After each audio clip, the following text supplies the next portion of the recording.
O Jornal Nacional teve acesso com exclusividade a um trecho de um relatório do COAF sobre movimentações bancárias suspeitas de Flávio Bolsonaro.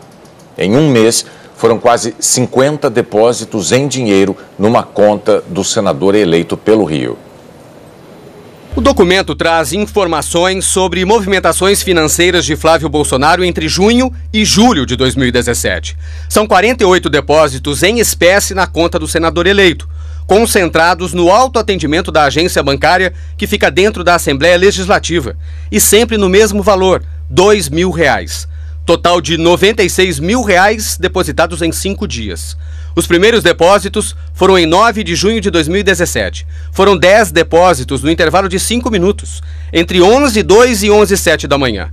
No dia 15 de junho, mais 5 depósitos, feitos em 2 minutos, das 16h58 às 17 horas. Dia 27 de junho, outros 10 depósitos, ou seja, R$ 20.000 depositados em 3 minutos, do meio-dia e 21 ao meio-dia e 24. Um dia depois, mais 8 depósitos em 4 minutos, de 10h52 às 10h56. Todos os outros foram feitos no mês seguinte, no dia 13 de julho de 2017. 15 depósitos em 6 minutos. O COAF diz que não foi possível identificar quem fez os depósitos. O relatório afirma que o fato de terem sido feitos de forma fracionada desperta a suspeita de tentativa de ocultação da origem do dinheiro. O COAF classifica que tipo de ocorrência pode ter havido com base numa circular do Banco Central, que trata da lavagem de dinheiro. A realização de operações que, por sua habitualidade, valor e forma, configuram artifício para a burla da identificação dos responsáveis ou dos beneficiários finais. O documento obtido com fontes da nossa reportagem está identificado como item 4 e faz parte de um relatório de inteligência financeira, o RIF.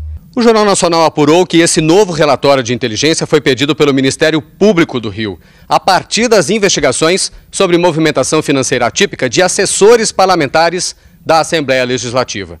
O primeiro relatório tratava da movimentação de servidores da Alerj. Desta vez, o MP pediu ao COAF para ampliar o levantamento. A suspeita é que funcionários dos gabinetes devolviam parte dos salários, numa operação conhecida como rachadinha. O Ministério Público pediu o novo relatório ao COAF em 14 de dezembro e foi atendido no dia 17, um dia antes de Flávio Bolsonaro ser diplomado senador. Portanto, segundo o MP, ele não tinha foro privilegiado na ocasião. Por causa desse relatório, Flávio Bolsonaro questionou a competência do MP. Flávio pediu ao Supremo Tribunal Federal a suspensão temporária da investigação e a anulação das provas. Ele foi citado no procedimento aberto pelo Ministério Público do Rio contra Fabrício Queiroz. O ex-assessor de Flávio Bolsonaro é investigado por movimentação suspeita de R$ 1.200.000 durante um ano.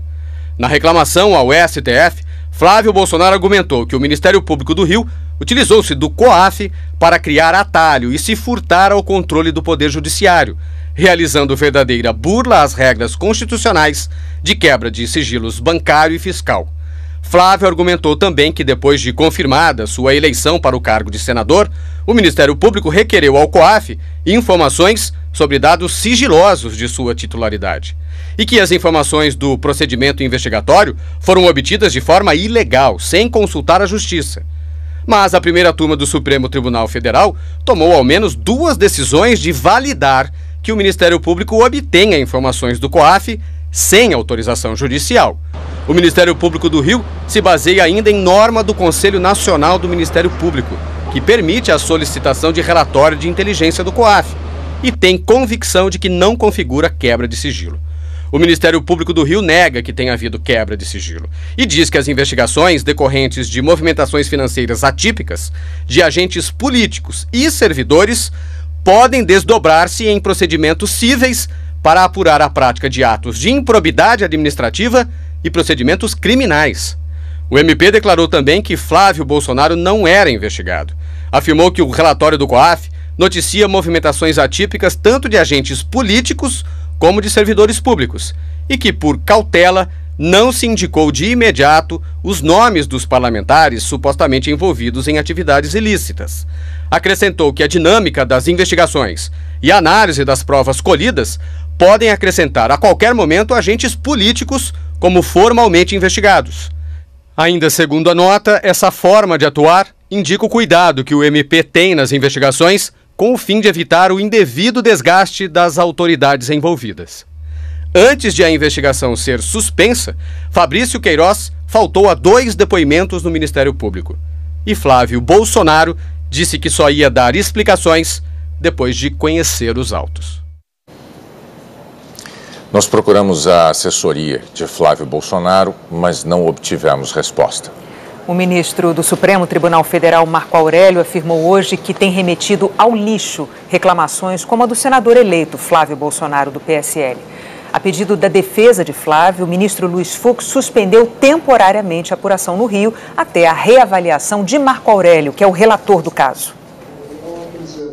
A declaração do ministro Marco Aurélio Mello é uma indicação de que ele deve manter a investigação na primeira instância e não no Supremo Tribunal Federal.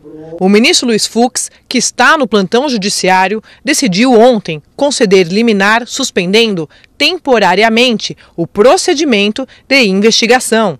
Na reclamação ao Supremo Tribunal Federal, Flávio Bolsonaro argumentou que o Ministério Público pediu ao COAF dados sigilosos dele depois que ele já havia sido eleito, há poucos dias de ser diplomado como senador. Na decisão, Fux diz: vislumbro a presença dos requisitos para a concessão da liminar pleiteada, em caráter de urgência, no sentido da suspensão do procedimento de origem. Segundo Fux, como o senador eleito Flávio Bolsonaro passou a ter foro privilegiado desde a diplomação em 18 de dezembro, cabe ao relator da presente reclamação se pronunciar quanto à solicitação de transferir ou não o procedimento para o STF e a declaração de ilegalidade das provas. Fux explicou que, se não tomasse esta decisão, provas poderiam ser anuladas e que não suspendeu o caso, mas sim remeteu ao relator responsável, que é o ministro Marco Aurélio Mello. O ministro Marco Aurélio disse que já no dia 1º de fevereiro, com o fim do recesso do judiciário, vai decidir sobre o caso. Perguntado sobre qual caminho tomará, ele disse que o processo não tem capa, tem conteúdo e que tem negado seguimento a reclamações como a da defesa de Flávio Bolsonaro que chegam ao seu gabinete, remetendo-as ao lixo. Marco Aurélio afirmou que não está antecipando sua decisão, apenas mantendo a coerência com o que fez até agora. O ministro disse também que o Supremo não pode variar de posição, referindo-se à decisão da maioria da Corte, restringindo o foro privilegiado. Em maio de 2018, o STF restringiu o foro para fatos durante o cargo e em razão do cargo. Os atos envolvendo Flávio Bolsonaro não dariam a ele direito ao foro privilegiado, pois ocorreram quando ele era ainda deputado estadual. Na mesma sessão, os ministros também decidiram que cabe à Corte analisar o que fica ou não no Supremo. As instâncias inferiores não podem decidir por si só o que cabe a elas e o que cabe ao STF.